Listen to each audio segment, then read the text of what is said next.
feel like I could go to ESPN after this. Testing 1, 2, 3. Hey, great. Hey, welcome everybody to tonight's February meeting of the Presque City Council. February 7th, 2024. We have 6 out of 7 councilors present, so I'll declare quorum and start the meeting with Pledge of Allegiance. Please join me. Pledge allegiance to the flag of the United States of America and to the republic for which it stands, one nation, under God, indivisible, with liberty and justice for all.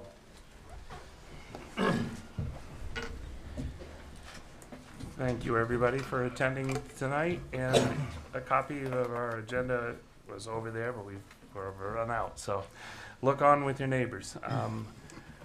First item of the agenda this evening is a public hearing to discuss the approval to amend Chapter 13, City of Presque Litter and Illegal Dumping Ordinance. So we'll start with our interim city manager, Mr. Cousins.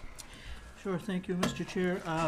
We did talk about this last month too, but state law changed and requires now permits for all open burning. So we're just simply updating our Chapter 13 to match the new language of the new law. Thank you, sir. Is there anybody that would like to comment from behalf of the public about this amendment this evening? Now would be the opportunity to come to the podium and talk about it.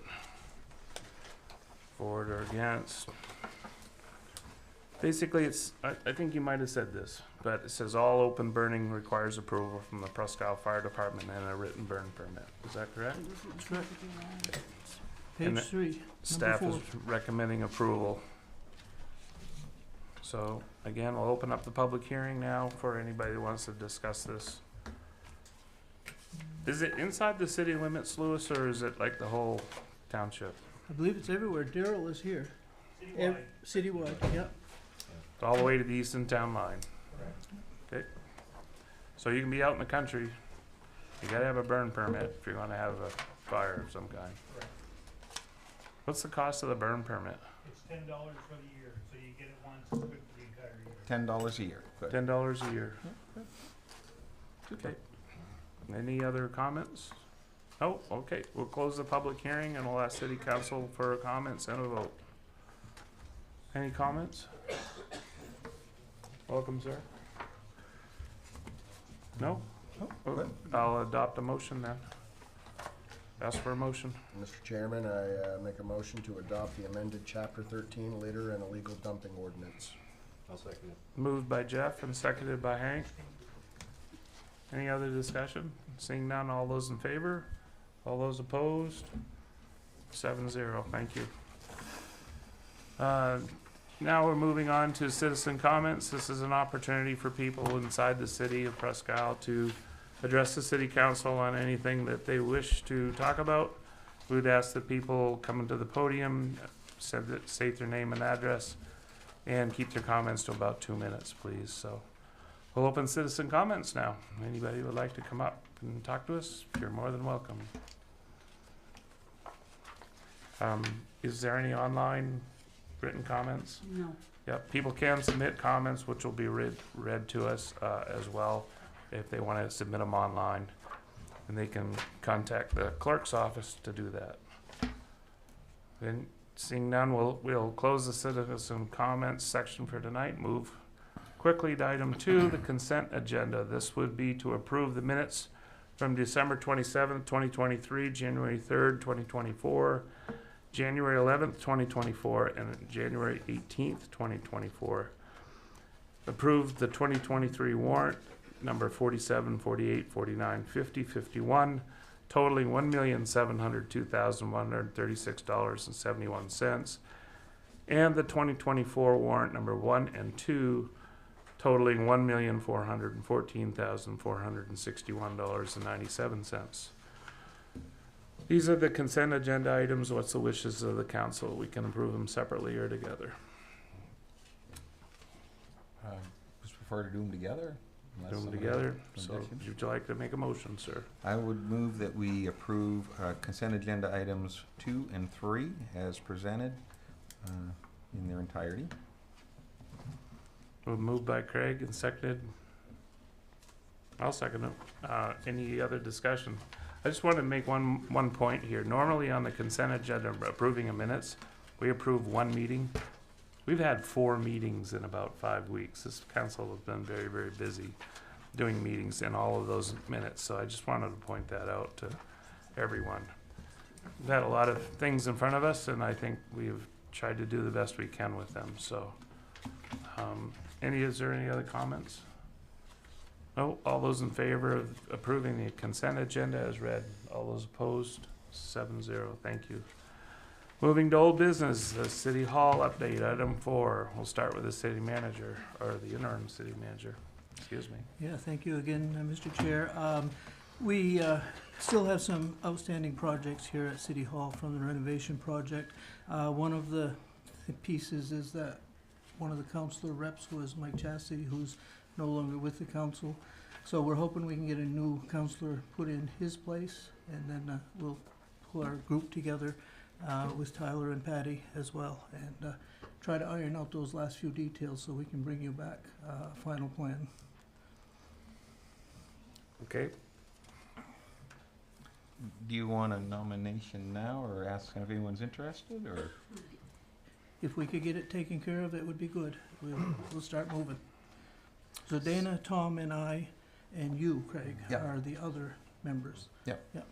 we have one position Can open you do for that, Hank? 6 councilors. Is anybody have an opportunity? Would you like to, sir? I think that would be awesome. Great, so our we'll- resident construction guy, good. I'd like to nominate Hank, Hank as our member of the City Hall renovation project. Second that. Seconded by Jim. Is there any other nominations? So we'll close the nominations and ask for a vote. All those in favor of Hank? All those opposed? 7-0. Thank you again. Item 5, nomination of councilors to the Presque Industrial Council Board.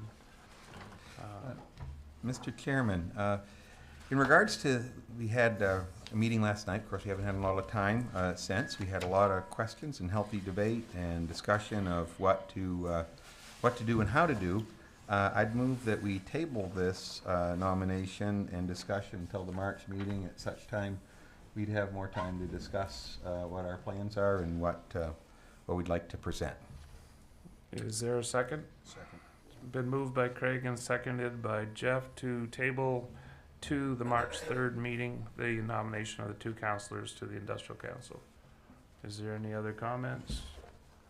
No, seeing none, all those in favor of tabling, all those opposed, 7-0, thank you.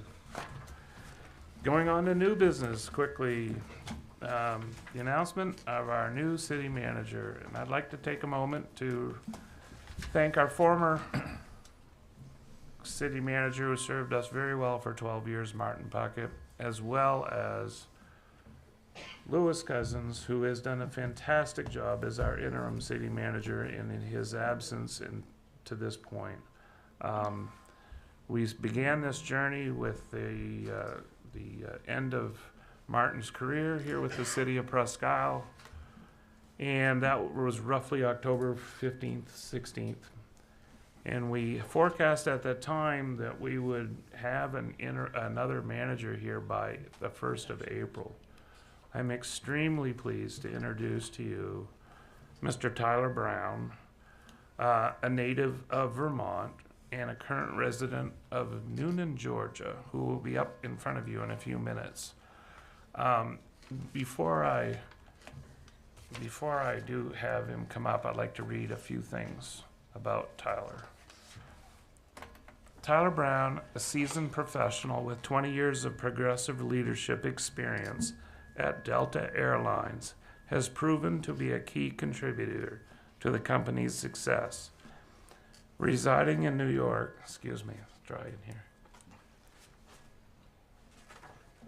Residing in New York, his recent role saw him managing over 240 departures daily, leading a team of 1,200 dedicated employees, effectively coordinating with 16 business partners, and serving over 30,000 customers per day.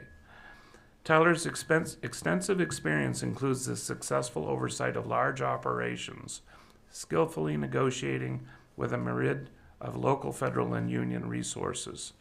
He has a reputation for being a strong leader with an impressive track record of managing multiple large-scale construction projects. Notably, he led Delta's acclaimed redesigns in San Jose and Chicago, with the latter receiving numerous awards for its innovative design and functionality.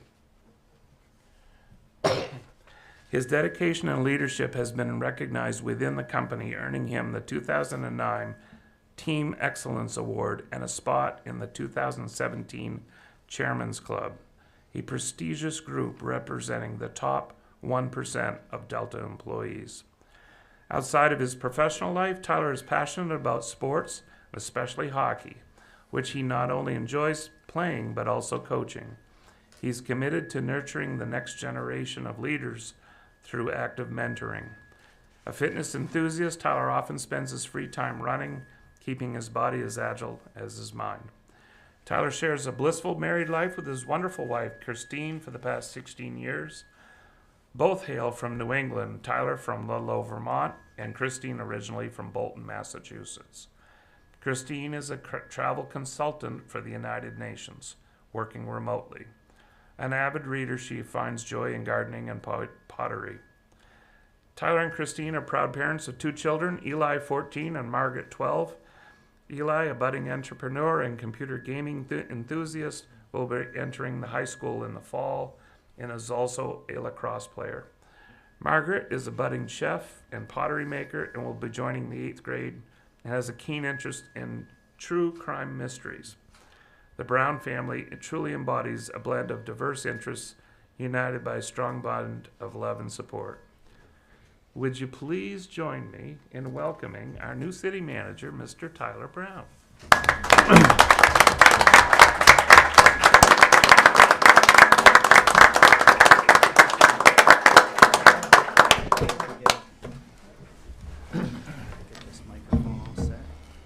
Well, good evening, everyone. How are you? Thank you so much for the time tonight. Thank you so much for this council. I greatly appreciate the time. It's been an interesting journey over the past few months, just getting to know not only the town, but the council members and then members of the community. It has been just absolutely wonderful. We appreciate the warm welcome, not only for myself, but my family. Christine has really just enjoyed Presque, and I know she's watching at home right now, so I love you, honey, but and Eli and Maggie as well. At the end of the day, she's ready to go, and we're all ready to go. So thank you very much for this opportunity, and I appreciate the warm introduction. As Kevin said, my name is Tyler Brown. I do hail from Ludlow, Vermont, originally a Vermonter, growing up there, but have lived in many cities throughout the country, all over our great country, from the West Coast to the East Coast and back again. So been a great opportunity there.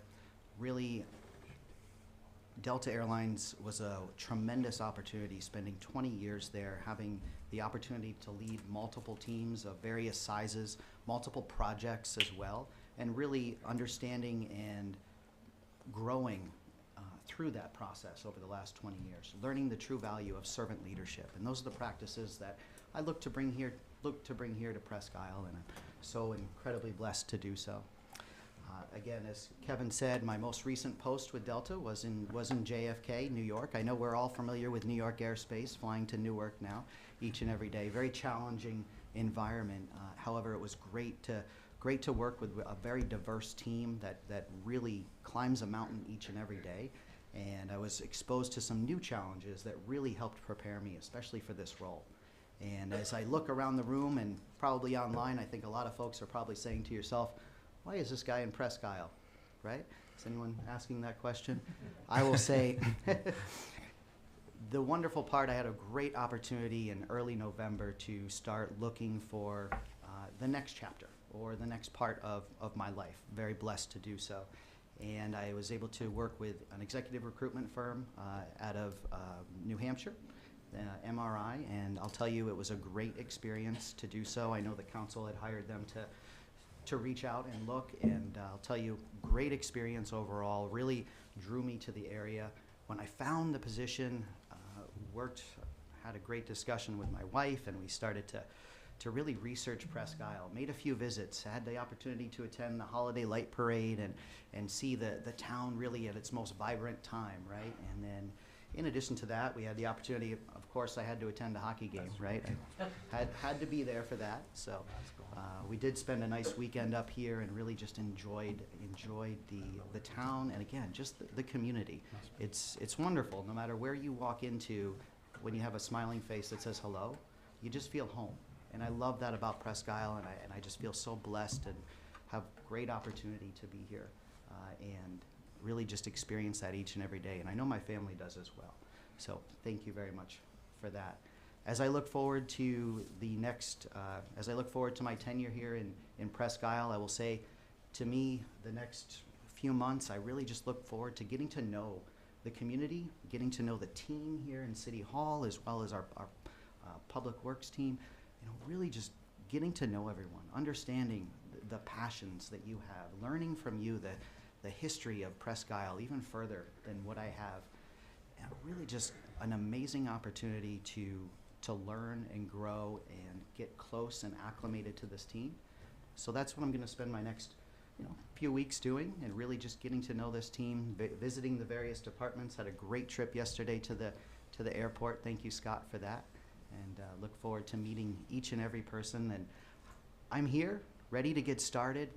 My door is always open. I'm right here on the 3rd floor of City Hall, so I look forward to meeting each and every individual in the community, and really just look forward to partnering together. I believe in collaboration. I believe in a team atmosphere. 10 heads are far better than mine, and we, as one great big community, we can work together and continue to our upward trajectory. So thank you all very much for the warm welcome. Thank you for the time. I will say I'm very humbled and I'm very honored to be entrusted with the care of this city. And I don't take that lightly, and I'm very, very honored for that. So thank you all very much, and look forward to working with you. Thank you.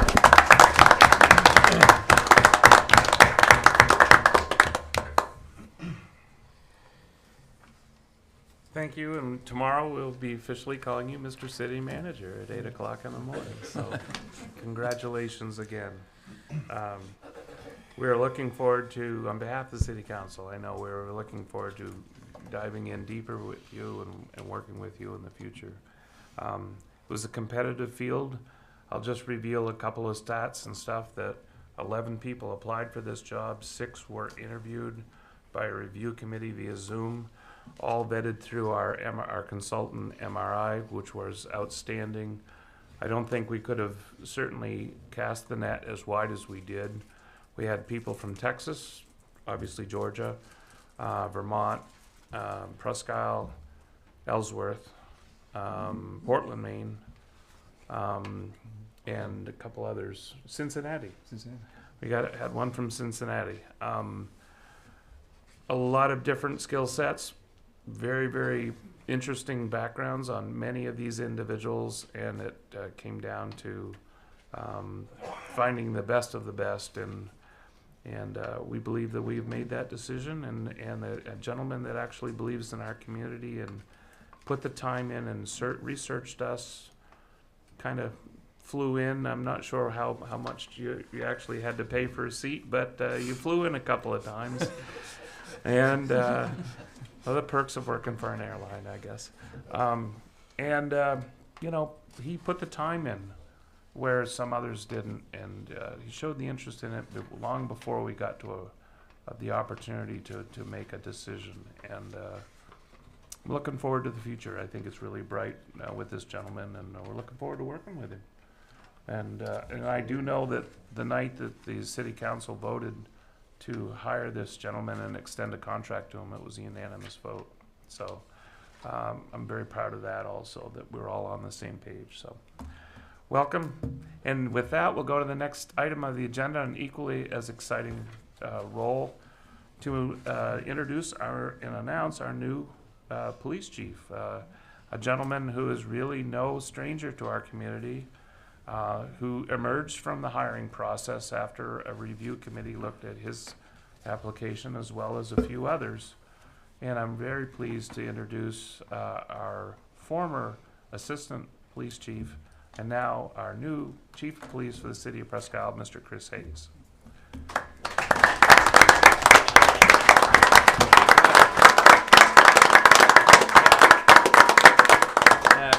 I'll make this quick. I just want to thank the City Council and the committee for demonstrating their trust in me. It meant a lot. I'm looking forward to serving the city the best I possibly can. Most of you know me, or at least know me as the weird guy with the accent and the flat cap. Somebody actually came looking for me a couple of weeks ago and was talking to the staff, and he's like, I'm looking for this guy, and he didn't know my name, so he's like, the guy the Pinky Blinders guy. So if that's what I'm known as. I don't know if we're going to take that as a good thing or a bad thing, but I'm delighted to be here. I know people still say I'm from away, and yes, I am from very far away, but I've been here 20 years. I love this city. This is my city, so I'm going to do everything I can to protect it, and thank you very much for your support. Thank you. Great. Thank you, Chris.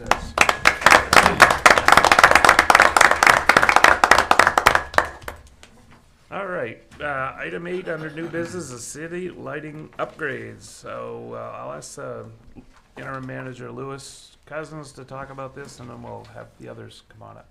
Sure. So there's two pieces in here. The first one is from Chief Hayes.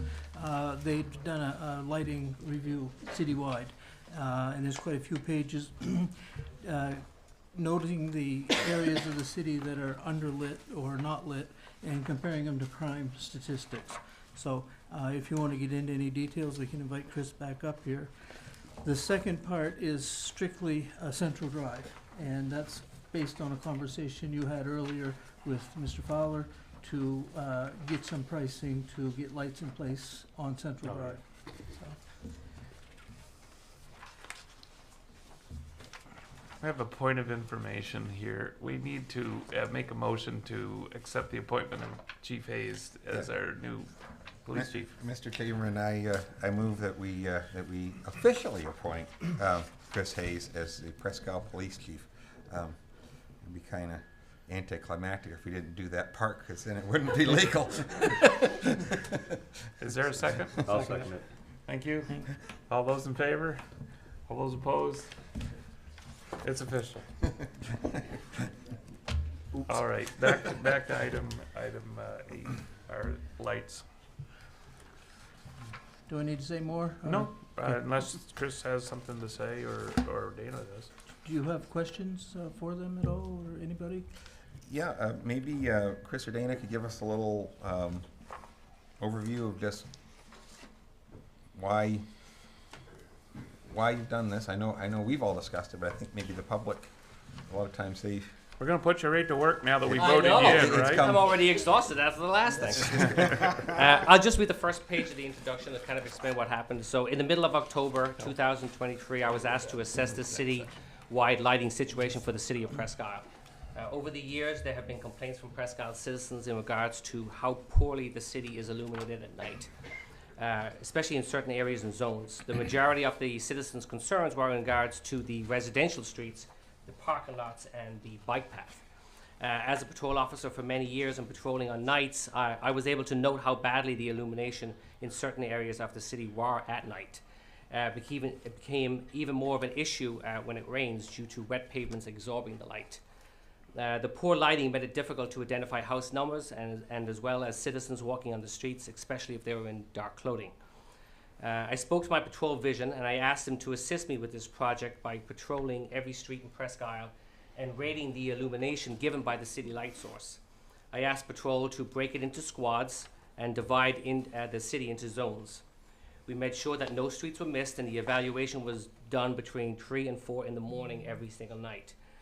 Depending on call volume, of course. I set a timeline of 14 days to accomplish this task. The patrol division rated the illumination under 5 categories: poor, needs improvement, adequate, good, and excellent.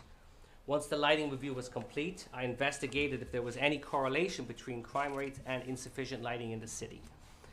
The end goal of this project is to provide the city with the department's opinion about the lighting source.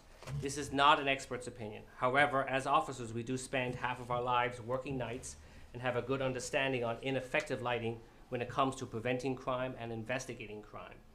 We will evaluate the lighting situation in the city and in addition use crime statistics and forensic mapping analysis to see if there was a correlation between increased crime rates and inadequate lighting in our city, to determine the areas with the greatest need for illumination and to investigate this correlation with crime. The Presque Police Department used Spillman. Spillman is our in-house crime reporting system, and we use this. So overall, we had 19 poorly lit illuminated streets in the city of Presque that we believe that the city should investigate. Central Drive was definitely one of them, and there was 18 others that we really found were poor. We found that all the parking lots were very poorly lit. Parking lots are always a really bad area for crime. It doesn't care what city it is. Parking lots are actually one of the worst crime areas that possibly could be. And we also found that the bike path in certain areas was very poorly lit. You know, when it comes to lighting and it comes to crime, there's always a perception of safety. People feel safer during the day than they do at night. Obviously, it's for the obvious reasons that you can see more. So the better lit the city is, the better lit the town is, the better and the higher perception of safety there is with the citizens. So we truly believe, even though the correlation that I did for 2023, we didn't have any property crimes that correlated with poor lighting, there was enough statistics nationwide and enough analysis nationwide that the correlation between crime and poor lighting is extremely high. So my recommendations were the 19 streets. Central Drive was definitely the one that we hit the first, and then it's up to the city from that point on how they want to attack this problem. Chris, one of the things that you had in your conclusion was a statement about, I gotta find it again here. This is really well laid out. Thank you for doing this. Oh, no problem. Where is his conclusion page? I think it's this one stuck together here.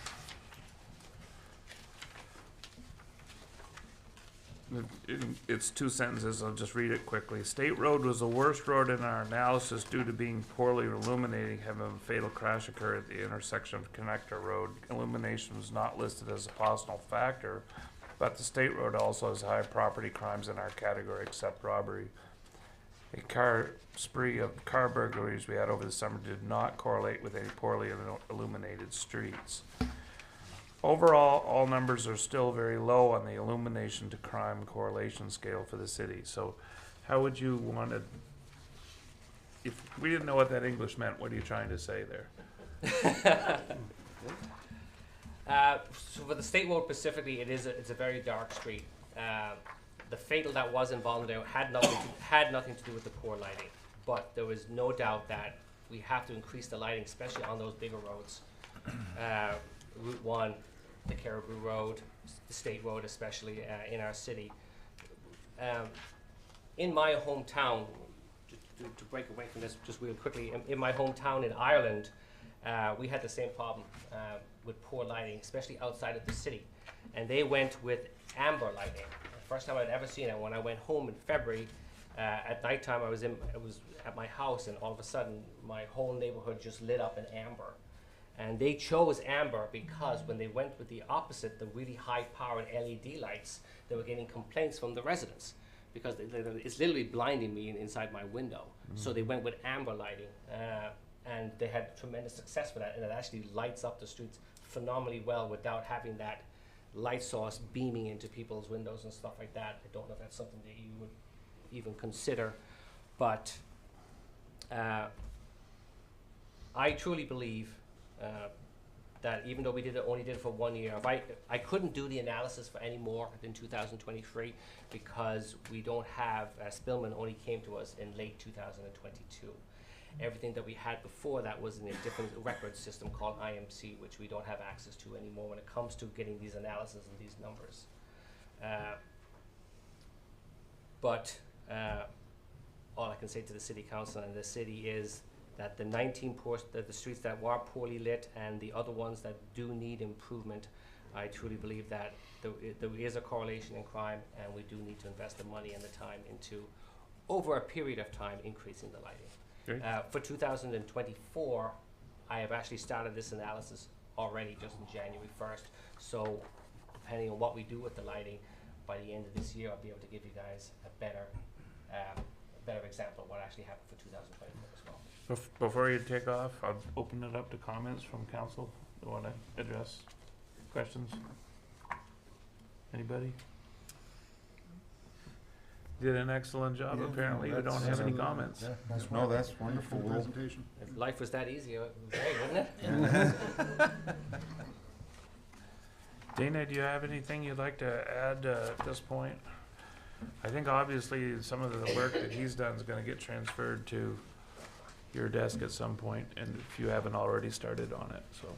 So I was asked to look at cost estimates for putting lights on Central Drive. This would be from Parsons to Edgemont.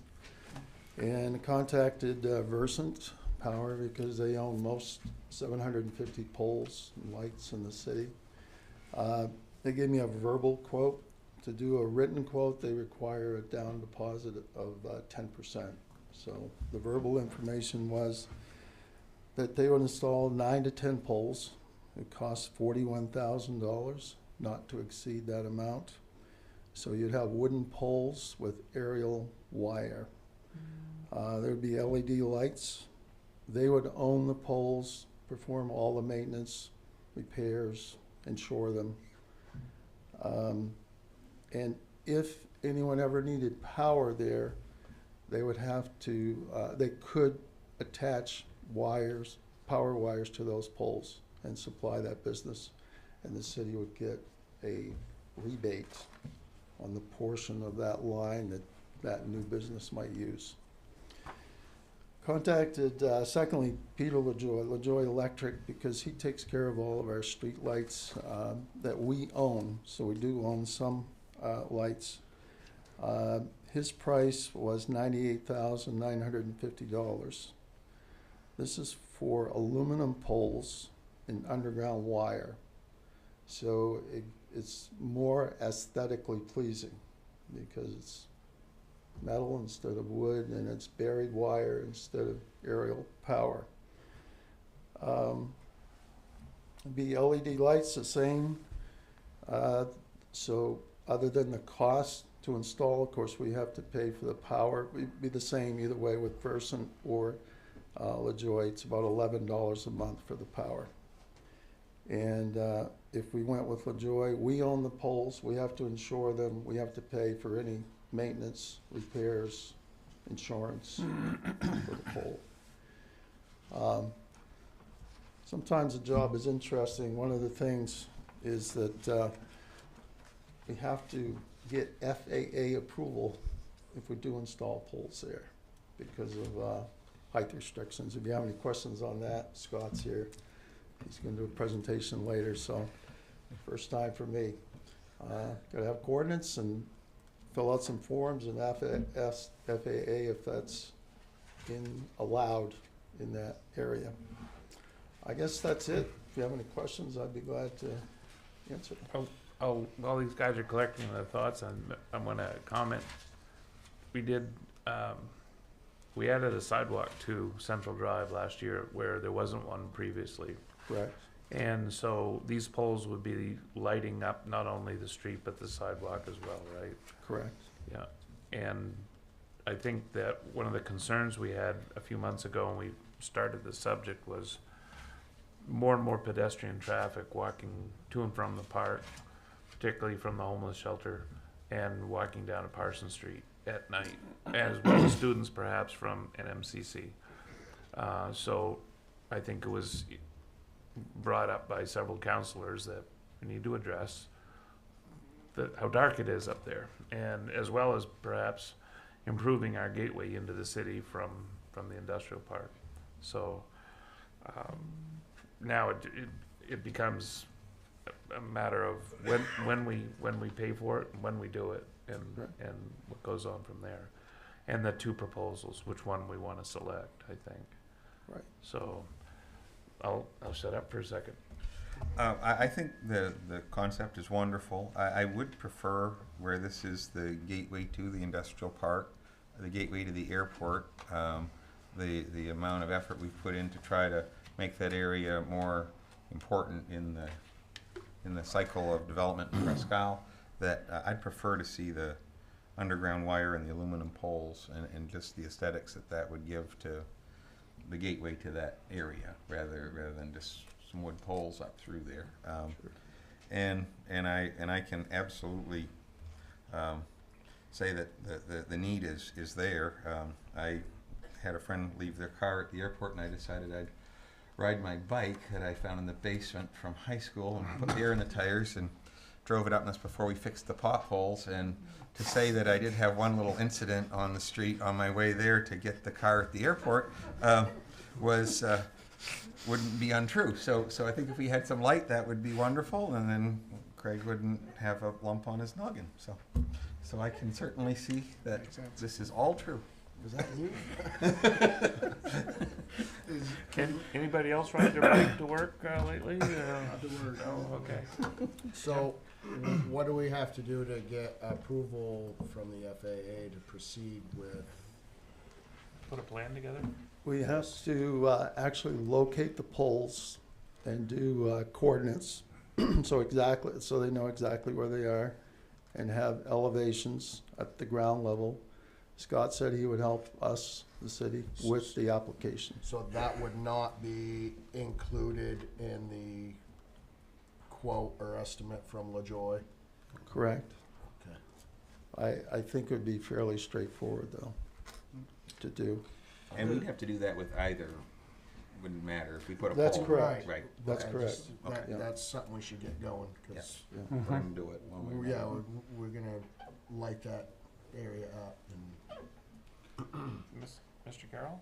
move to proceed. Just one second. Yeah, is Versant willing or capable of putting in the metal poles and doing the underground stuff? They only gave us a quote on just wooden ones above ground. I like the fact that they maintain them, they insure them. I like that part of that deal. I would be open to investing more in the underground and the aluminum, but I'd like to see if Versant would be able to do it. I asked them that question specifically, and they said no. Okay. They will not install underground power. Okay. So, I guess one other, and just so you know, there's no money specifically in the budget for this, whichever way you go. Nothing was set aside in this year's budget, but specifically for this. The aluminum pole thing, that doesn't sound like it's an all-in cost, because he's asking us to do groundwork and provide material. I'm assuming that's the ground aggregate. Yeah, I did talk to Peter, but not specifically about that. But I assume he'd like to use Public Works to excavate a trench for the conduit and provide the backfill. Yeah, so you're once including their time, you're well above 100,000. Correct. And of no disrespect to Mr. Green at all, but the wood being less than half the cost, plus insurance, being headache-free on our end, basically, in this being public money, I think we need to get our best bang for our buck. And I'm not really crazy about the aluminum poles on Maysville to begin with, because it seems like there's always a light out, and trying to get that type of work done. Plus, what happens if you do end up needing power for a development? They're not going to be able to feed off that. You're correct. If we do aluminum poles, and then if you need power up there, Versant's gonna run wooden poles. You're gonna have double poles. But we wouldn't be getting any credit for that. No, we would no, on the correct. wood aspect. Correct, yeah.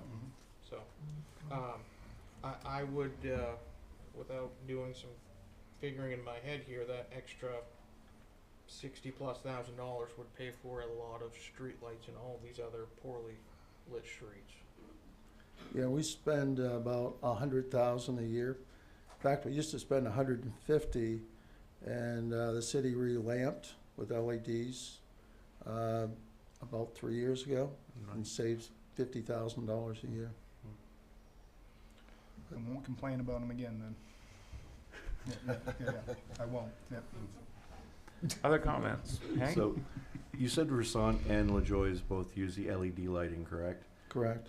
So with what Chief Hayes was saying with the amber lighting, would there be any difference as far as wattage usage or maybe cost efficiency there? I don't know the answer to that. Or we'd have to ask, find out. And if we went with Versant, would they do all the FFA, zoning and all that stuff? We would still need to do that? I'll look to Scott. I think it's a relatively minor thing to do. Scott helps us do the application. Yeah, it's basically a one-page form, and the key thing is getting what the ground elevation is and what the height of the pole will be, so that they can make sure that there isn't any possibility of it getting into the approach to runway 28. So if we can get ground elevation, and I assume Versant or LaJoy will be able to tell us the height of the pole. Sure.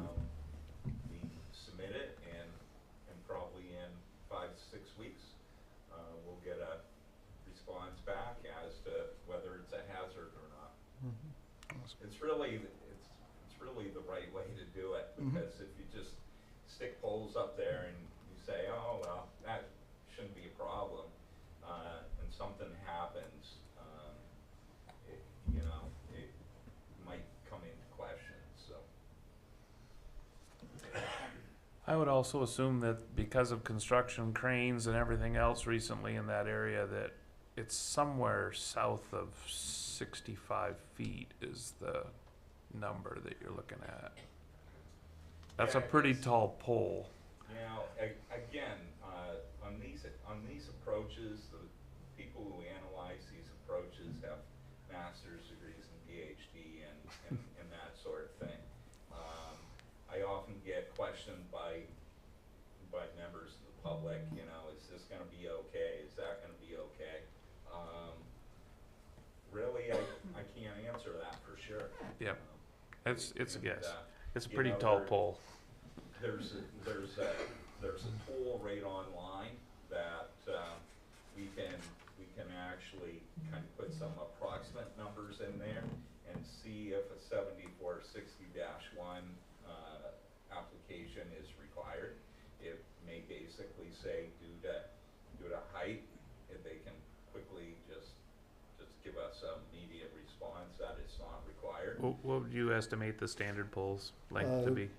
Versant told me it's a 40-foot pole, but 6 feet's in the ground. So 34 feet is the top of the pole. Okay, good. I appreciate all the department heads here tonight, and I'm going to pick on Tom for a second, because it's on the industrial council property. What would you say the likelihood is of future building along that strip between Parsons Street and Edgemont Drive is, because of the depth of the lots? I just spoke a couple seconds ago to Ray about it, and I would say it's pretty low simply because of the ground terrain falls away on the backside, leaving the usable width, and by the time you load in zoning setbacks and all the rest, the likelihood, I think that's gonna wind up being a mowing green space for the remainder of its life. So that was my opinion, but I wanted to see what your thoughts were future-wise up there, and thanks. So I really think the argument saying we want them above ground because so future people can hook onto them is moot. Yeah. Thank you, Kevin. Okay. Yep. Anybody else? We want to put lights up there. We're going to get it done sooner, one way or the other. But it sounds to me like what we got to do is get the location ones. Not going to change from one thing to the other. Looks like we're going to do 10 poles, whether they're wooden or aluminum. So I got to locate where those poles are, get the elevation, and get the permitting done. Then we got to worry about how much we're going to pay for them. Yeah, and again, we'd have to decide on Versant or LaJoy, so that, because the poles are different. Yep. I guess I don't know what I'm missing here. You have a quote for 41,000 or over 100,000, and then we're responsible for the 100,000. I don't know why this is a discussion. Well, It's it's what up we to you. discussed, when we first discussed this, is we'd prefer that kind of pole, that was the discussion, but For what? It's a discussion. Looks. Yeah. Aesthetics, absolutely. Yeah. It's for aesthetics of the city. whether so, it's gonna be- but we didn't know, Oh, my what the prices were at the time, but we kind of Right. preferred the idea of the underground wires and those types of poles because of it's the entrance to the airport and the industrial park. It's what you see when you drive into the Bangor airport, it's what you see when you drive into other So what avenues in view- Presque, so. What view is that line gonna affect? Well, no, it's just the aesthetics of it, you know, and so I guess, you know, the difference is what you want it to look like. If the price is worth it, then the price is worth it. If you don't think it is, it isn't. But I guess my vote would be I'd like better aesthetics. I don't know that I want to pay twice as much for them, but that was my point. Yeah. I think too, this is obviously not a 1 year, you know, this is a 1 year investment, but it's gonna last for 75 years, 50, 75 years. If you maintain it, because you're gonna own the poles. Mm. Yeah, don't we maintain the downtown as well? There's about 12 so-called decorative poles in the downtown that we own, and we own the poles on Maysville. Those are aluminum, probably very similar to what would be on Central Drive. But basically everything else, as a general rule, everything else is owned by Versant and maintained by Versant. Doug, would you prefer to settle this tonight and have a motion of some kind? You are certainly welcome to do that. Oh, I don't know what the motion would be, but, You're gonna choose one or the other. oh, well, yeah, I mean, I think we should investigate the Versant thing a little further. But, I mean, nonetheless, did you say that you need a decision to have Scott go forward on the coordinates and that? Cause that's probably gonna be the most time consuming thing. I think you have to choose between wooden poles and metal poles, So that's, yeah, so then they can get the spacing correct. right. So the 10% that you had mentioned was 10% of the 41,000, or like the total project? 10% of the 41,000 will get us a written quote from Versant. Did you say the Versant had 9 poles though when you first mentioned? So this was verbal, I believe he said 9 to 10, Okay, and what Joyce said 10. okay. Okay.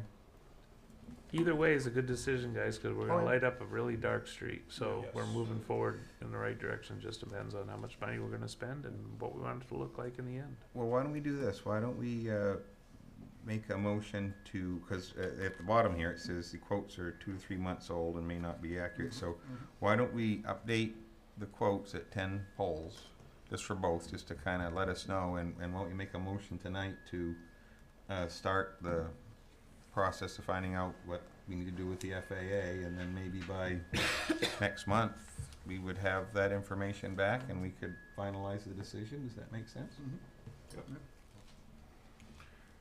Sounds good. Yep, I make a motion to do that, or Okay. unless you're making a No, motion to do it, I'll that's second fine. it. Okay. Yeah, yeah. Great. However you want to do it. Been moved, Yeah. moved by Craig to basically start the engineering work with the FAA Mhm. on 10 poles, either Right. wooden or aluminum. Yep, and update the costs on both, and then just we'll decide if the costs have changed, and if they're the same as this, then probably the wood ones are the way to go, and if there's something we don't know, then we can do the other. Definitely think Meet it's something with your you should talk approval? about. Works. Sure. Any other comments? Motion on the floor has been seconded. We'll ask for a vote. All those in favor? All those opposed? 7-0. Thank you very much. Move ahead to item 9, the Children's Museum of Aroostook County. Louis, would you like to introduce this topic? Sure, well, we received a letter back on February 5th from Miss Browning. There's interest in establishing a new children's museum of Aroostook here in Presque, and they've got a request for some financial help. I think they also would like to tell us a little bit about it, so, yeah, if you'd like to come up. Welcome. Welcome. Thank you. Very excited to talk about this opportunity for Presque Isle and all of Aroostook County.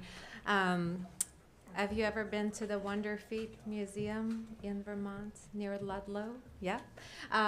Every thriving community has a children's museum because it sits right here between the library and the Sargent Center on your boards, because it's not a library focus, it's not sports focus, it's educational, it's a tourism spot, it's a workforce development tool and initiative. It is a vocational discovery experience. It is all of these kinds of things.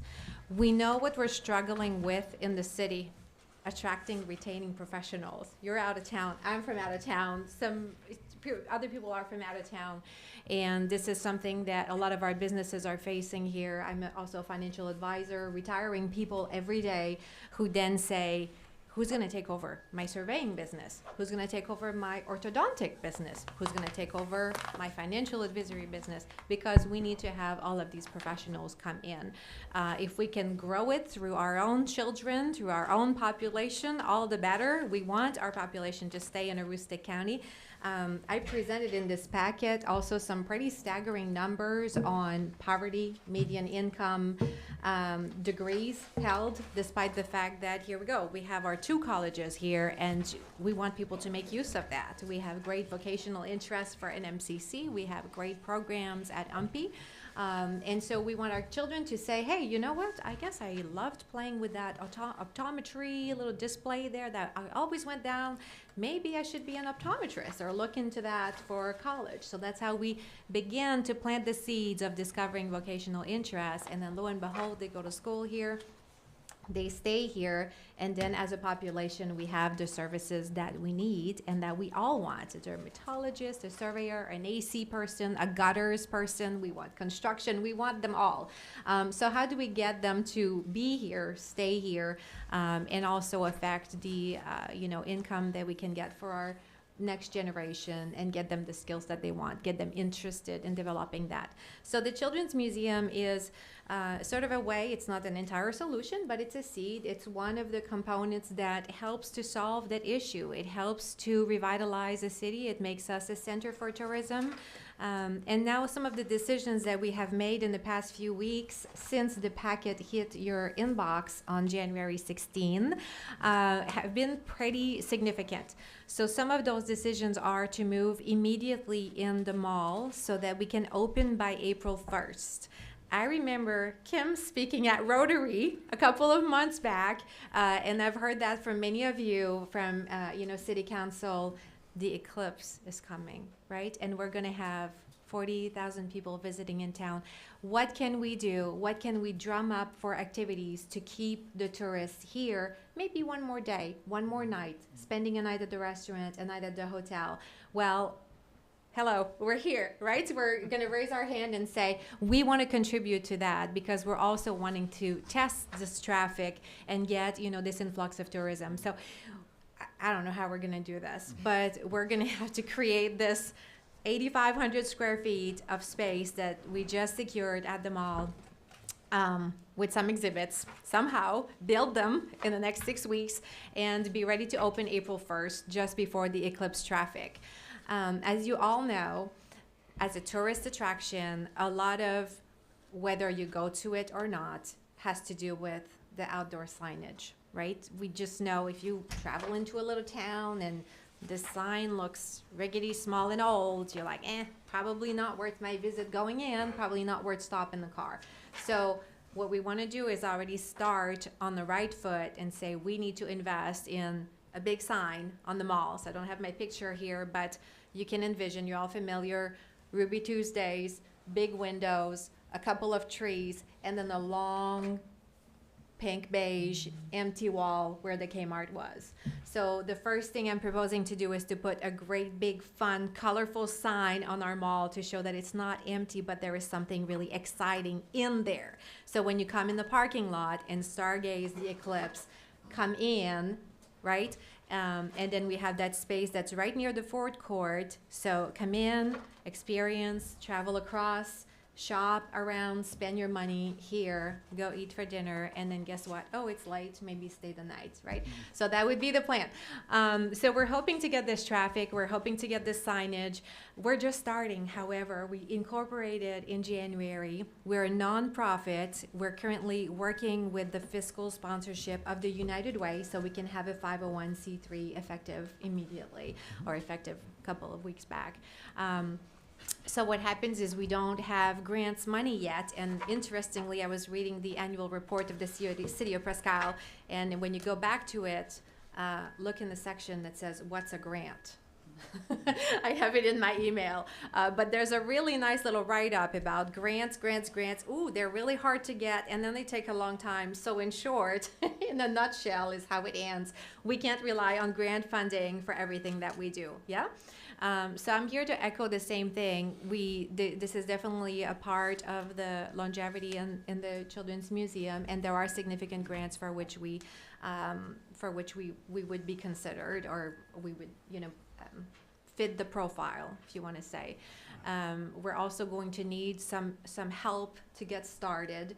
And the way we envision this is a grassroots initiative. This is a community initiative where all boats rise with the tide. So when we're successful, we bring a lot of traffic, the mall gets some traffic, maybe new restaurants get traffic, maybe hotels, maybe we bring people in from Fort Kent to stay the night, maybe people from Holton. Our next Children's Museum is in Bangor, right? So this is significantly far from here. We also don't have a ton to offer for children that are not outdoor activities or sports.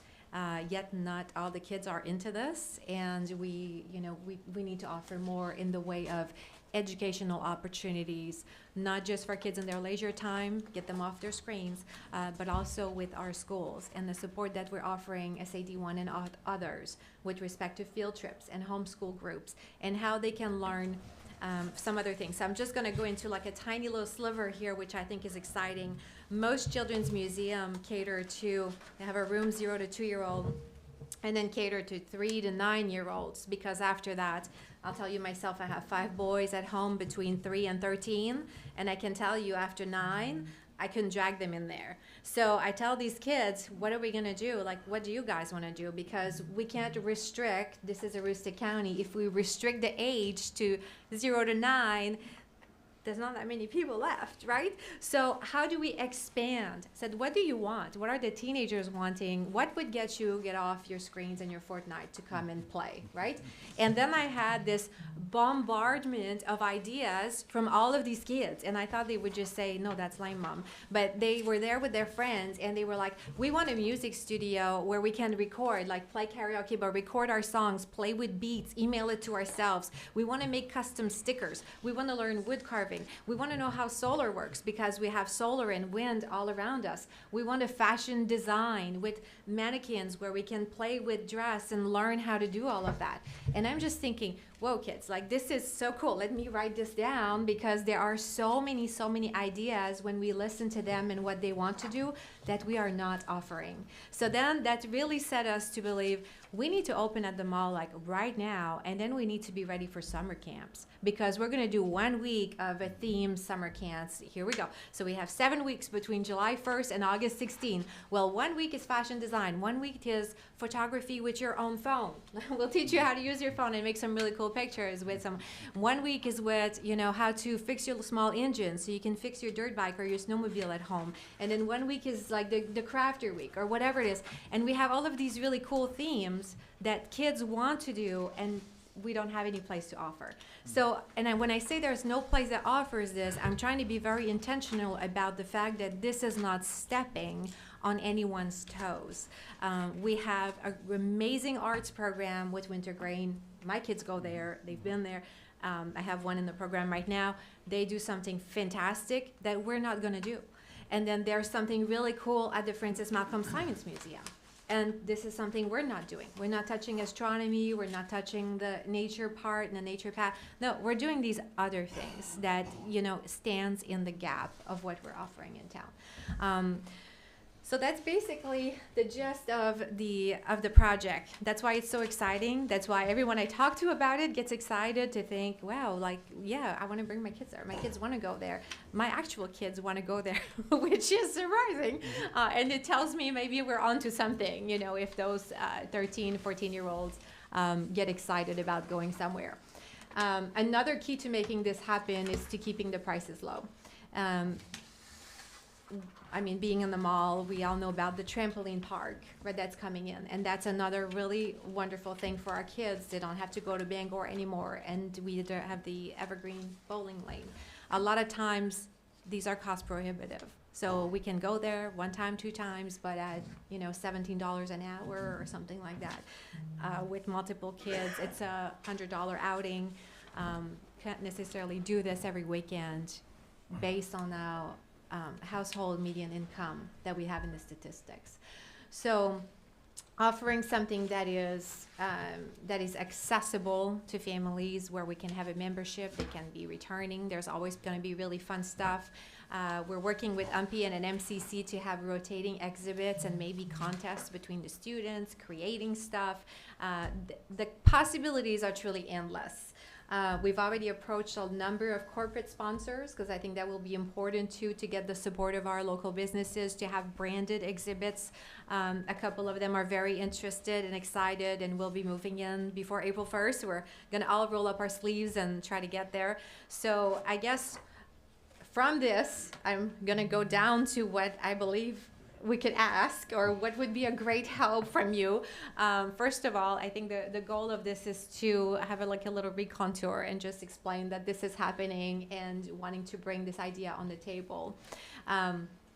Second of all, because it is a community grassroots project, we're wanting to see who wants it. You know, if you want a part of it, you want to be involved, you're welcome. So it's nobody's children's museum, it's the community's, it's Aroostook County's children's museum, and that's really how we want to position this. We need money for business signage immediately. If we're going to do this and do this well before April 1st, and not just have like a little banner that hangs out there, I think we can do that. In my estimates, for a big outdoor sign at the mall, and I'm thinking 24 feet by 8 feet, you know, a nice big solid one, and something inside we can do within $8,600. That would be for the business signage. The second thing is getting yearly support. I know the city supports a number of nonprofits that are important to the economic development and the revitalization of the city. Wintergreens being one of them, the PI Snowmobile Club, for example, even the Chamber of Commerce. I think we're standing on level foot with some of these organizations in terms of what we can provide in helping the city grow. So a yearly support in that sense, and then some help with or being a supporter of grant applications so that we can have our own building in the future. So not taking money from the general fund or taxpayers' money, but rather being a supporter in our applications to various organizations that do have these kinds of funds for this reason. The last thing, I'm going to just kind of throw this out there because it's for all of you and it's for everyone that I meet. If you have any kind of relics, fun stuff, I don't know, a traffic light, an old cockpit from a plane, speaking of the FAA, an old motorcycle. My husband keeps saying, I have a snowmobile that doesn't work. Just put that in there so the kids can sit on it and you can have fun spray painting it. But you know, all of these kinds of things that we can bundle into really fun exhibits, you know, just kind of let me know. That would be great. And there's always the traditional fire truck in there, or a side of a fire truck, a school bus, the mail truck. One year in 2016 actually did a tour, 37 states, 11 weeks in an RV with 2 kids, 1 and 5 years old at a time. I can tell you, I don't know how many children's museums I've seen, but everywhere we went, in any little city, and Nebraska, Wyoming, it seemed like there was always the children's museum and then the pool, and that's what I was looking for, right? The pool, the children's museum, the library. So I've seen all of them, and I guess those ideas were in there, and it's like, why don't we have this? Why don't we have this here? It's everywhere. It's even in Rutland, Vermont. It's everywhere we go. So that's the gist of it. I don't know how to proceed from here, but those would be some of the things I believe we could work together on that would be beneficial for all. Great, thank you very much. A great presentation. We're looking forward to seeing that progress. Thank you. One of the things that I was thinking of while you were speaking was to dive deep and to be alongside your group. Maybe one or two of our counselors would be willing to be on a working group with you. Yes. So that they can basically dive deep into what you're trying to do, the timeline, and also make you aware of how city municipal budgets are put together and the timeline for that also. Okay. One of the things that we'll be discussing in a little while is the goal setting for this year, what we want to see for goals. Maybe this is one of the goals we come up with. You know, that's a vote by staff and council. It's a good talking point, so maybe we can, we're looking forward to seeing this progress, I think, so. Thank you. Thanks for the presentation this evening. Great. Anybody else have any questions they want to I ask just her? wanted to say thank you for coming out. I can speak for myself. I'm very excited about this. I hope you get as much traction as you possibly can. Would refer you to the economic developer. We're just short on one right now as far as the signage goes, but that might be a good way to look. I don't know. Maybe I shouldn't be speaking out. But I agreed with the vocational aspect of it. How do you create more police officers? By getting police officers into the schools. Yep. How do you get more firefighters? By getting them to read books to children. How do you get more people to get involved in vocationals? And it's by getting them involved in it very young. So, love where you're going with this. Hope you get the traction you want. I definitely support this. Yep. Thank you. Anybody else? Thank you very much. All right. Appreciate it.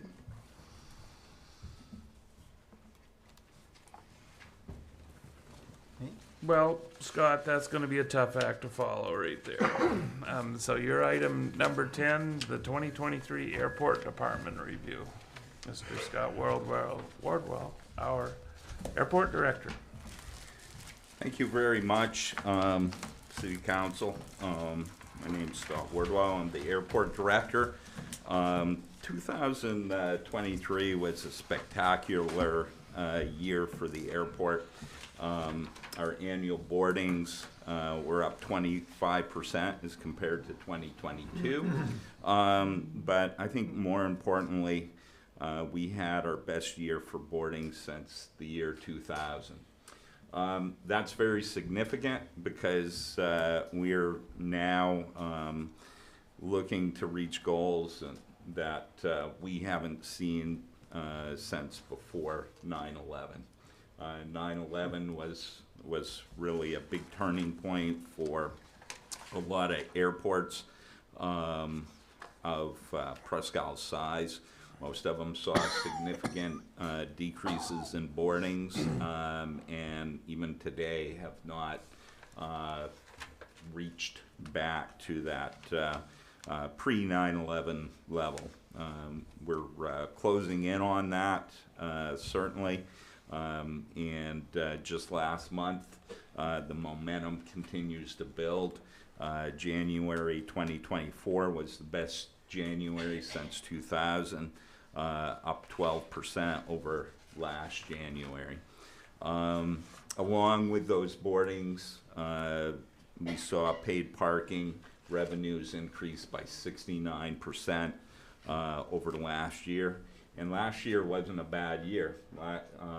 2022 was a very strong year for the airport, but we built on that significantly. We saw a little reduction in our fuel sales, but again, 2022 was a pretty strong year. So the fact that we only saw slight decreases in fuel sales, a lot of pent-up post-COVID demand is really quite spectacular. We did a lot of advertising last year, not only in the United States, but we also did a lot of advertising in New Brunswick. We advertised on CTV. CTV is the largest private network in Canada. We tend to grow up around the station, the CBC, right? We all watch CBC and that kind of thing. Well, in Canada today, at least in New Brunswick, CTV has the largest market share by a wide margin for their 5 and 6 o'clock news. So we chose to advertise on that, and that actually had Presque Airport getting visibility not only in northwestern New Brunswick, but really through the entire province of New Brunswick. We did a lot of digital advertising as well, all supported by City Council.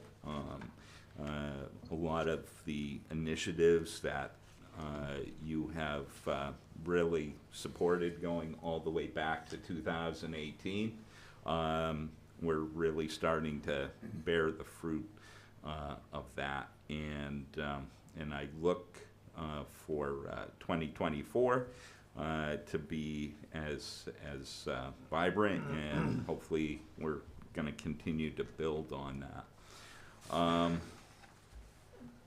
I did want to take an opportunity to just kind of put a plug in for the Children's Museum. I'm basically working on a number of projects that could bring significant businesses to the area. And one of the questions that I routinely get is, well, you know, can we get people to move there? Okay, can we get engineers and scientists, mathematicians to move there? And it's things like the Children's Museum that when you show folks around, those are the kinds of things they're looking for.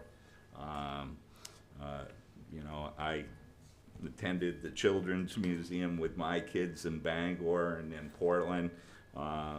It's great for the kids, but it's also great for attracting professionals to your community. It really upgrades their perception, and you know, there's a lot of things that we can do at the airport and in our aerospace research park, but we're going to need people to actually move here to make those things a reality. Obviously, if you can use local folks, you know, we have the Math and Science School in Limestone. That certainly helps some. But a lot of those folks that attend that school are from downstate, and you know, may not be interested in really staying here. So STEM education is really big. There are a lot of grants. The Maine Space Corporation, I sat on that board, and a big part of that is workforce development, STEM education. The Children's Museum plays a big role in that. So I think the airport's performance is strong. The EAS bid is out. We're expecting bids to be in on February 21st. I'll probably have copies of all the bids within 48 hours. And then the airport advisory board will review those bids the following Monday. Our air service consultant, Jack Penning, which I think some of you know, will analyze each bid, give a rundown of the pros and cons of each bid to the Airport Advisory Committee, and then we will have a recommendation for City Council for the March 6th regular meeting. During that meeting, you'll be asked to provide your recommendation. It is only a recommendation that goes to USDOT. USDOT makes the final decision. I often get asked, well, who's going to bid? You know, how's that going? I usually try to avoid answering that question for two reasons. The first is I've had airlines say they're going to bid and in the last 48 hours pull out. The other reason is some airlines are a little skittish about you know, prior announcements of what they might or might not do, and sometimes they see that as really a show of bad faith. So sometimes when I'm asked that question, I'm a little bit apprehensive, and that's the reason why. I'm not really trying to hide anything. I'm just trying to make sure that we don't discourage anybody from bidding, but also not raise expectations beyond what we may see in actual bids. We have a strong air service development program. We meet with all of the major airlines, or at least request meeting with all major airlines on probably twice a year. We go to conferences, we talk to certainly our incumbent, United. We talk to American, and we certainly request from Delta opportunities to talk to them. But Delta really doesn't do much with EAS airports. Tyler, as soon as I knew his background, I jumped right on that because the airline industry, in some respects, is a large industry and employs a lot of people, but the decision makers is really kind of a small family, and you always, you know, if you can get a good contact inside the airline, you might get a second look, but so that's coming right up. I think we should be excited about what United is doing, but we should also be excited about maybe the potential of some other folks bidding as well. And quite frankly, I can't be 100% certain that United Airlines would bid. We certainly have met with them, encouraged them to bid, especially the operator we have now, which is GoJet. They're a fantastic operator. When we talk with them, we encourage them, you know, that we think they're running a very good operation, especially given the challenges that Newark Airport really presents. But you know, as the folks at USDOT say, there's a lot of airports out there that would like to be in the position that Presque is in. Any questions? No, I guess I just would say, Scott, you have done a great job of reviewing that, and just, you know, looking at boarded passengers and arriving passengers, 19,254 that got on board and 19,133 that arrived. That's amazing, because you know, we were barely hovering over the 10,000 mark with our previous air carrier in a few of those years, and as the public may not know, if our airport drops below 10,000 passengers, we lose our $1 million subsidy. So the fact that it was so tenuous for so many years that we were possibly getting to the point where our air service wasn't profoundly important in many people's lives, that they just chose to go somewhere else, and had enough of them done that, we would have really lost out on that funding to have an airport. So the fact that now we are almost double what we were at our lowest just a few years ago and growing is wonderful. Yeah, that 10,000 mark is really critical, and the Rockland and Bar Harbor, I believe, have both dropped below that number. Okay, so 2017, 2018, those airports kind of went one way. Presque went another way, made a different set of decisions, and we're kind of seeing the positive results of that, because you truly do. Once you go below 10,000, you lose the $1 million FAA entitlement for capital improvements. But more importantly, you lose the right to talk directly with the FAA about capital improvements. You go into the state program, okay, and then the state basically has a lot to say where that FAA money goes for those smaller airports. It's much like what municipal government has to deal with, what Dana has to deal with. There's a lot of federal highway money flowing to the state of Maine, but who gets it? And as long as you're over 10,000, you get to state your case directly to the FAA. So, and you know, in the case of the passenger terminal, which by the way, we're approaching 90% design complete. By the 1st of March, we'll be at 100% design complete.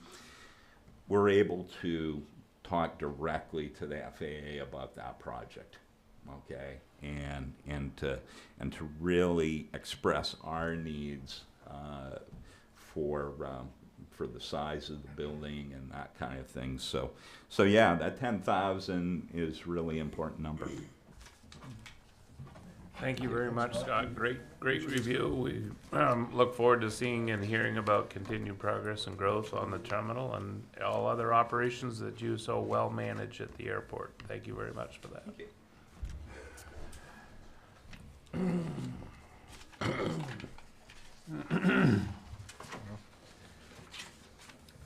Item 11, new business. Approve the 2023 budget actuals. You want to start with this, Louis, and then Brad can start? Well, absolutely. Brad has got 2023 pretty well tied up, and you can come up, Brad, just to go through the numbers with them. There's unspent money from the 2023 budget. That group out there of department heads who manage the day-to-day operations deserves some credit for what Brad's about to tell you. Good evening, Council.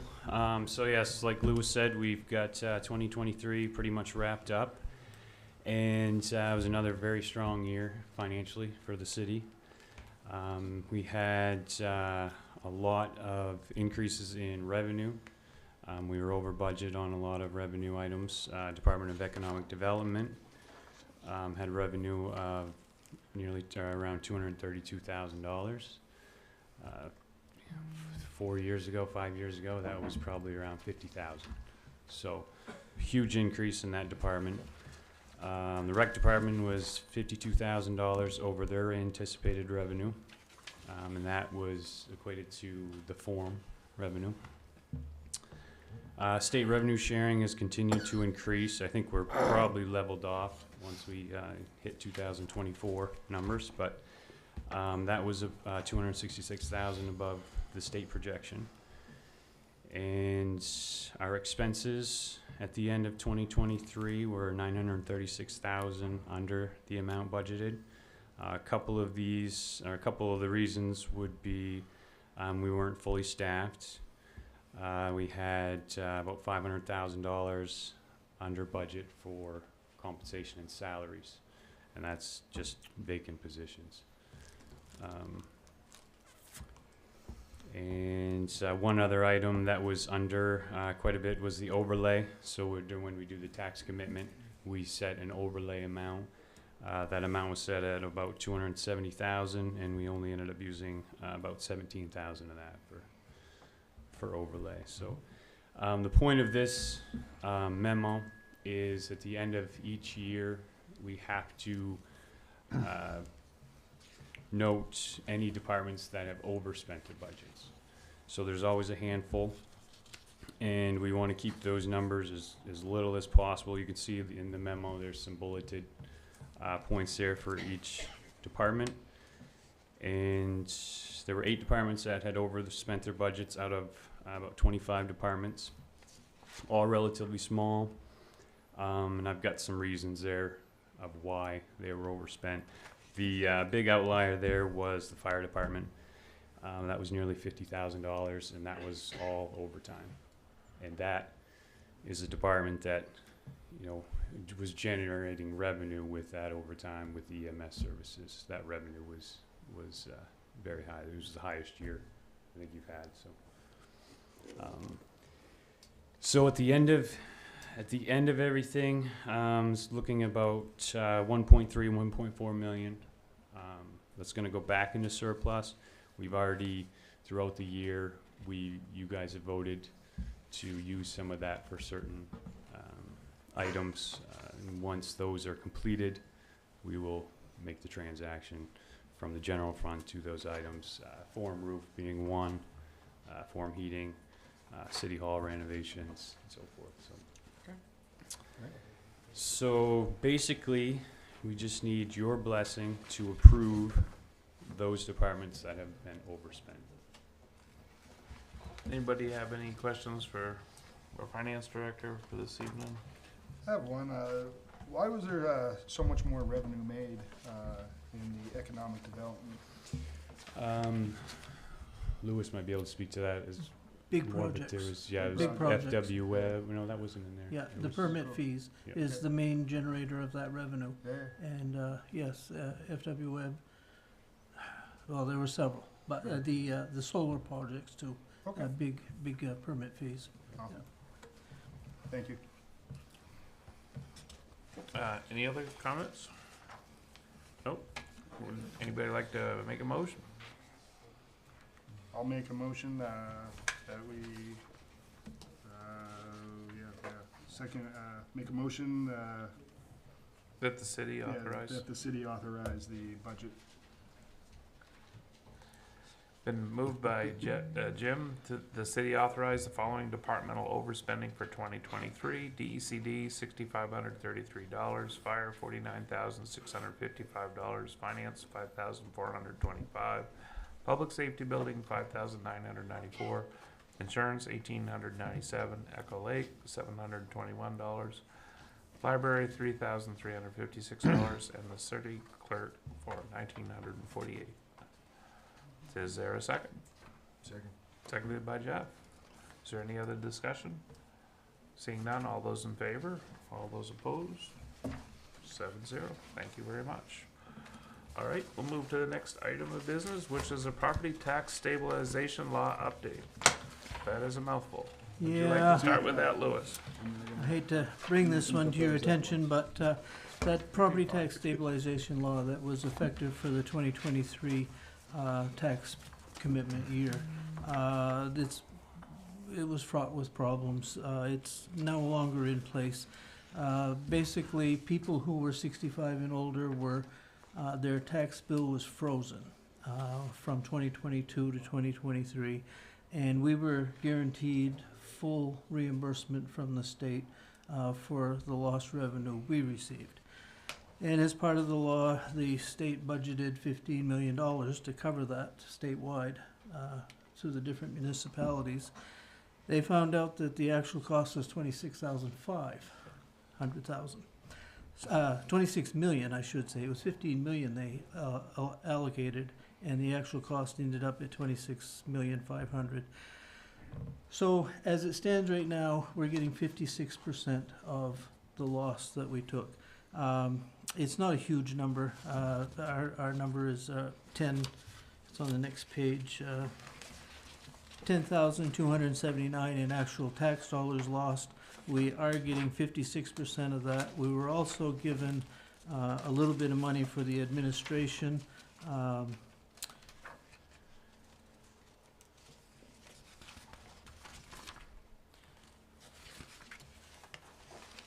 I think it was about 2,600. Here we go, 2,680 for the administration.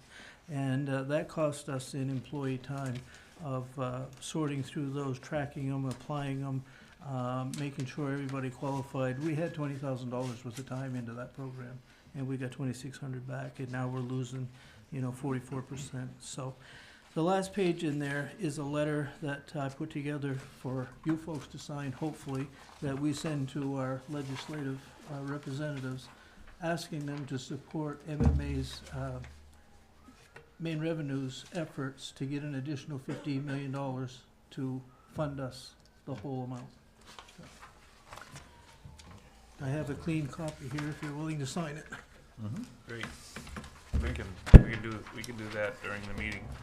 Thank you, Louis. Is there any other questions about this agenda item before we move on? Okay. We'll move on to item 13, Louis, office space lease at City Hall. Sure. So we were approached by the Aroostook County Sheriff's Office. They have a person who is mobile, who tracks bail situations with people that have been sent out of out on parole and facing bail reporting. They would ask if we could rent them just one office space. All they need is a desk and Wi-Fi and electricity for their computer. It would just be the person from the sheriff's office who occupies it, and they would go out and do their other work at the courthouse if they met with clientele. So it's just a place for them to sit with a desk and use Wi-Fi, and they're willing to pay market rate leases. So we do have two on the second floor. We have two offices that are unoccupied. It is a governmental organization, so we wouldn't be setting a precedence where we'd be, allowing our building use to anybody, but it just seems like a real good fit, so we brought it to you to see if you would approve it. Open the floor up for a motion or comment. Mr. Chairman, I'd like to make a motion to authorize the city manager to enter into a lease agreement with the Aroostook County Sheriff's Office at market rate to be determined appropriate. Thank you. It was moved by Jeff, seconded by Hank. Is there any other discussion? When would this lease start, Lou? So now that we've got this approval, I'll call them tomorrow, and we'll make those details Are they concrete. annual renewals, or are they a period of time? I'm sure we would do a lease.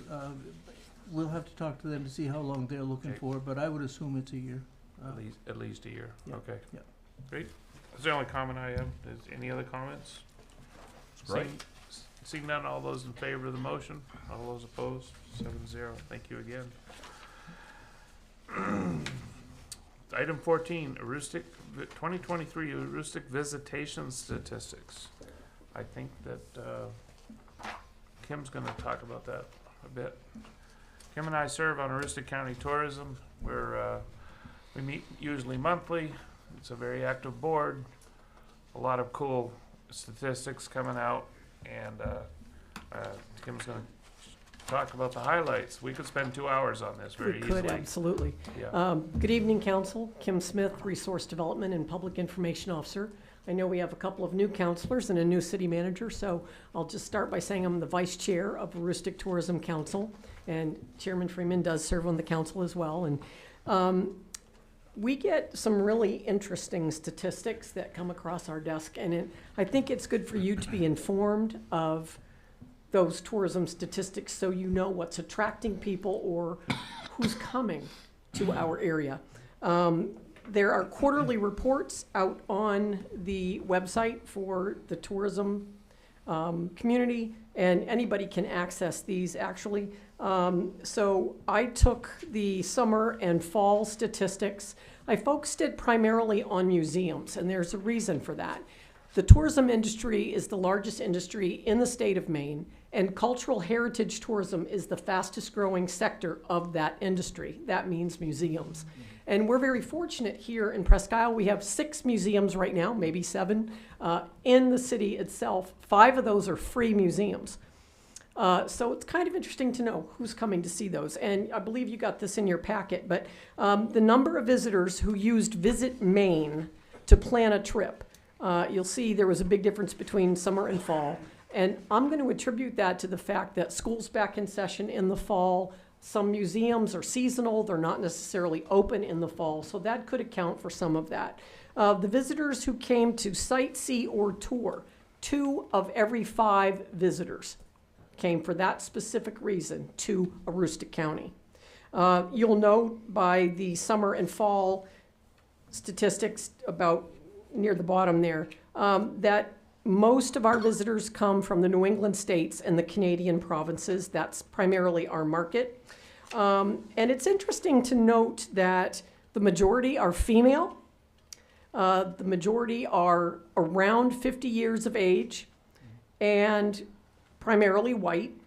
The college education, the educational level is college and above for the most part, and they're high net worth individuals that are coming to see us. So these are people who are coming with expendable income to spend in our area.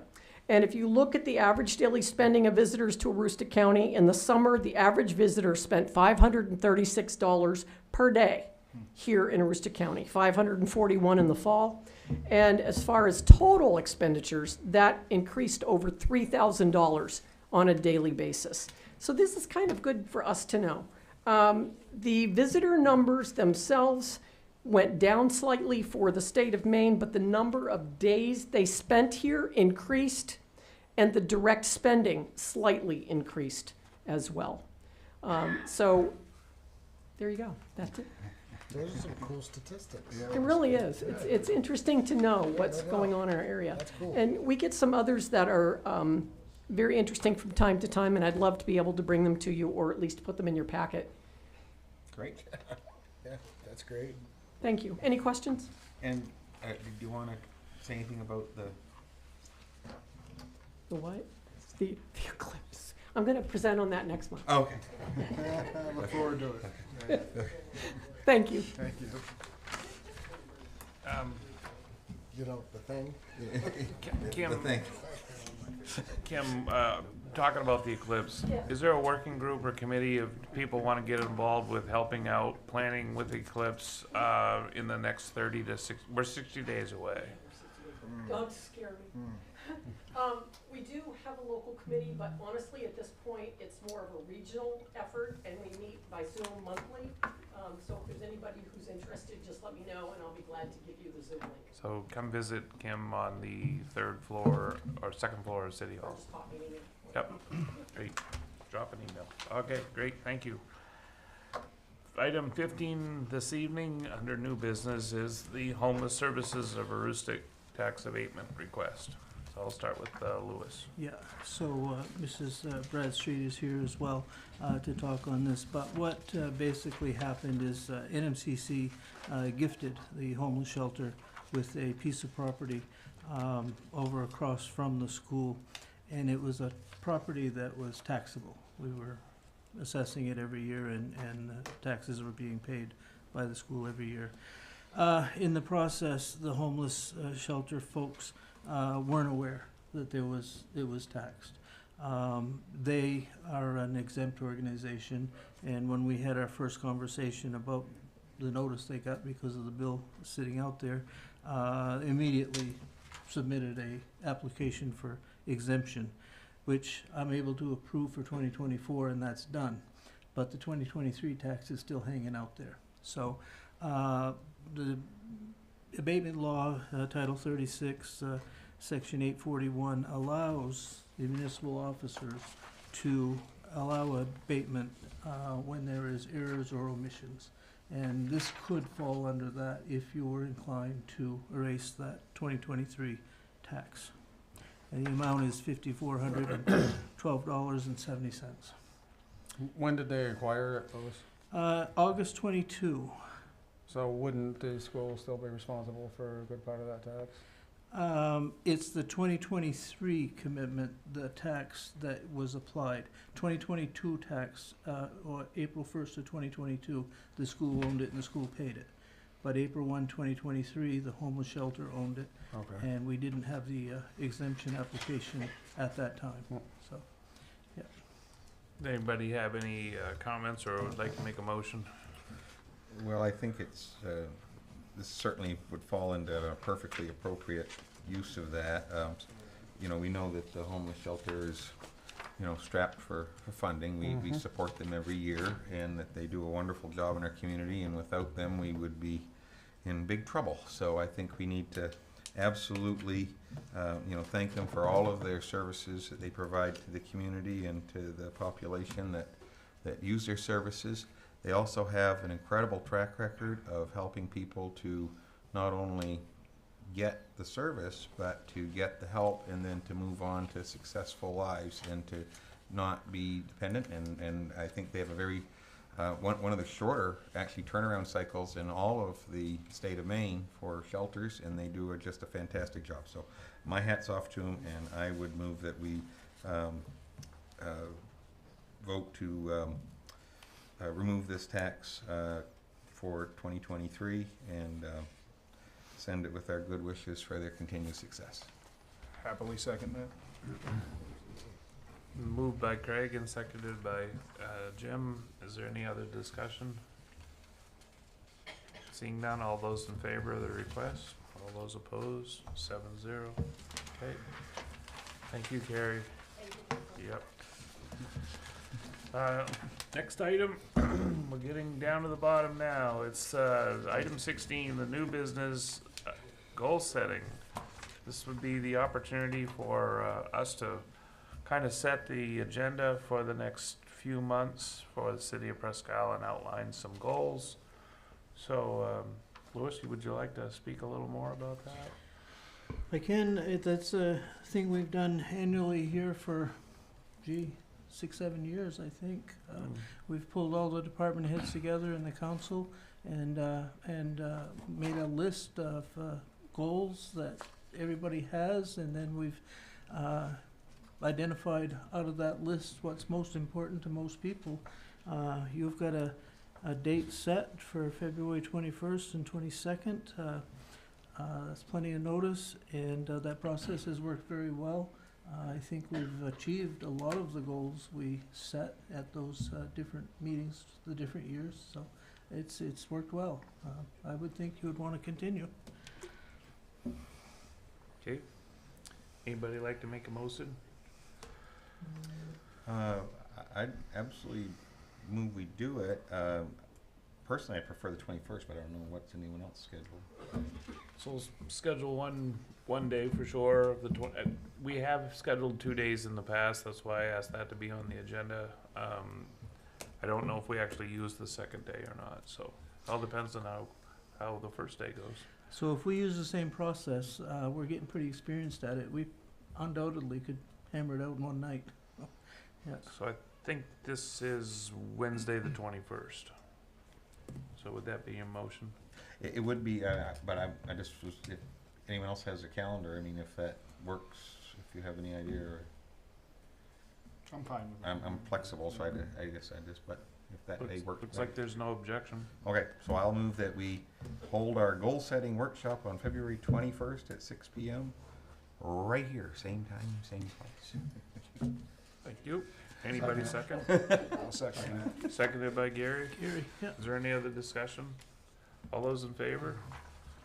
And we'll invite the department heads and anybody else interested to come to the same meeting. And it's been a very productive and worthwhile session. I think everybody gets on the same page, gets behind certain efforts.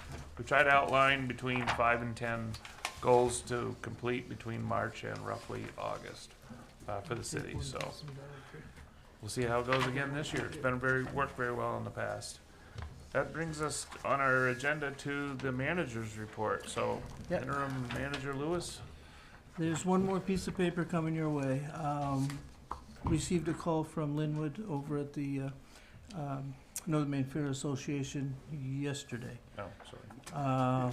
They are no longer able to maintain the grandstand, so they're looking to remove it and replace it with bleachers. And if you've got that paper now, the bottom line there is sales tax, $9,100. They'll have to pay in sales tax to procure some new bleachers. The question is, can we partner with them, purchase them through the city as a tax exempt entity, and then they will pay us back within the year.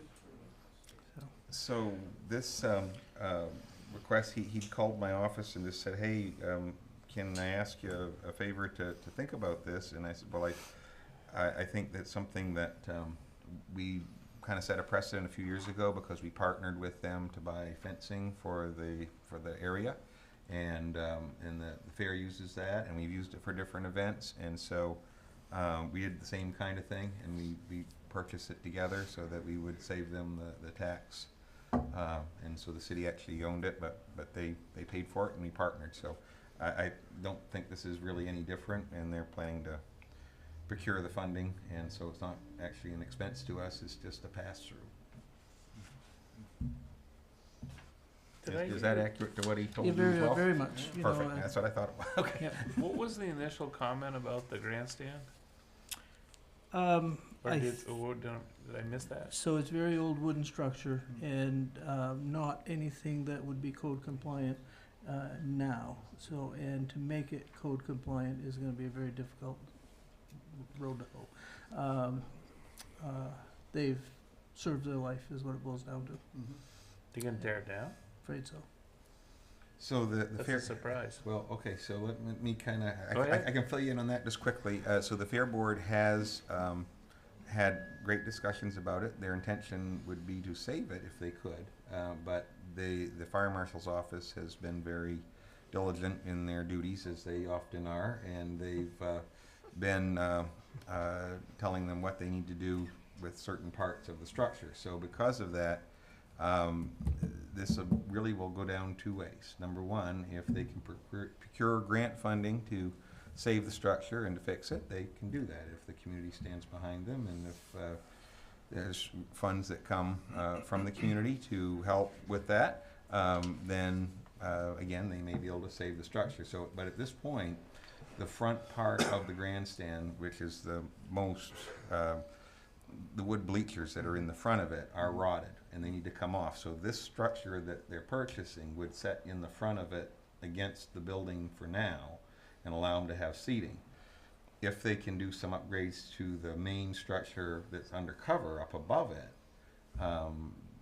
they may be able to save the structure. So it's let's put it this way, it's going to be some money, it's going to be a leap of faith to the community, and if they want to stand behind it, it's something that perhaps they can do.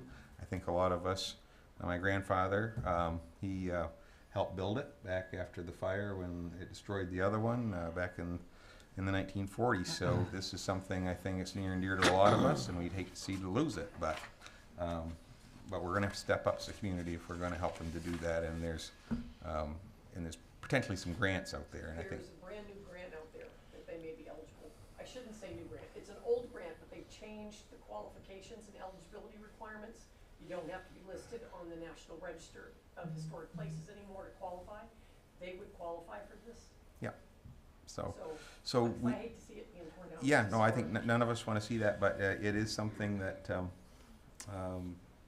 that they are struggling with, and they are very concerned about, and so, but they do need to do this either way in order to have seating at the front of the grandstand, because it's cheaper to buy this than to build a new wood front on it.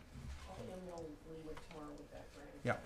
Are they having any, I'm sorry, I don't mean to get this off topic or anything, but other than a demolition derby and a truck pool, what do they plan on having for events that's gonna require grandstands there?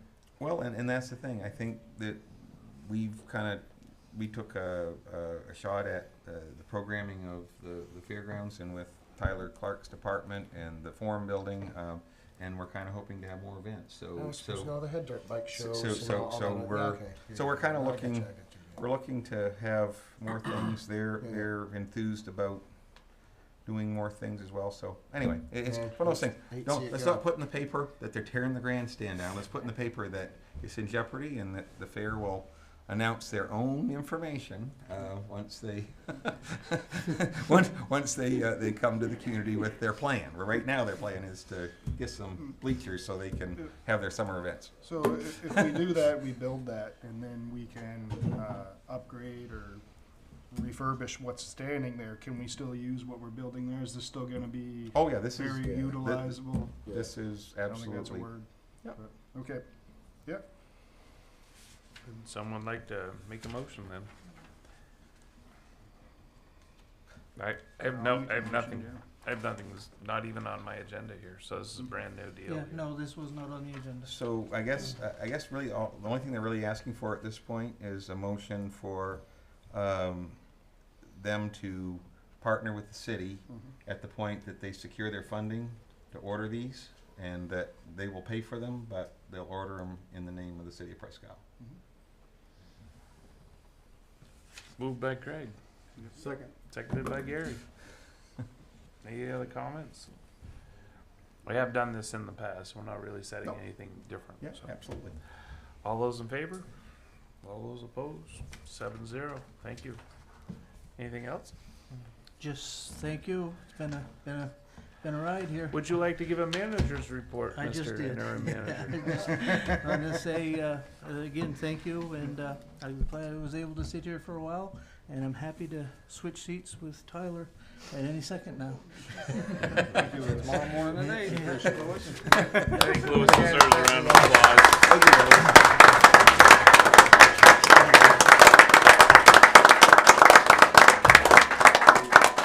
you, Lewis. Thank you. Yeah, thank you. Well done, Lois. The only announcement I have left for this evening is that the next city council meeting will be the first Wednesday of March. And since I don't have my phone with me, I think it's March 3rd. I think you're right. So let's go with March 3rd at 6 o'clock here in March council 6th. chambers. March 6th. Thank you. Yep. Again, I don't have a calendar in front of me. Let's see. Number 17.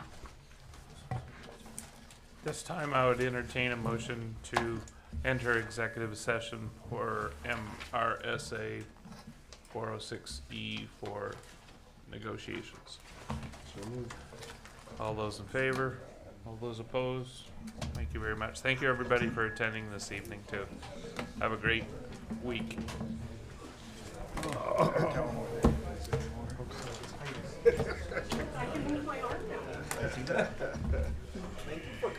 Oh, yeah, just I heard about your injury.